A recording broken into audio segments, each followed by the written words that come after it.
場發生嚴重事故，所有人盡快疏散到安全嘅地方。董 Sir 係咩爆炸品？世界上最細嘅彈之一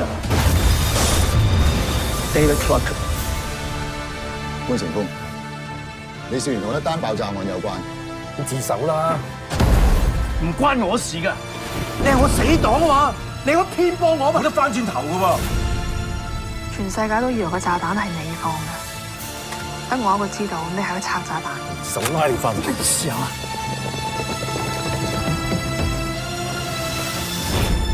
講我聽，你仲可唔可以繼續你嘅任務？我而家好多嘢都唔記得，雖然我唔記得佢哋係咩人，但係我真係好難過。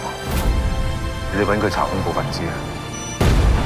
佢哋自己有冇做過警察都唔記得，你哋係咪人嚟㗎？冇人估到會變成咁㗎！你走先，唔得，要走一齊走。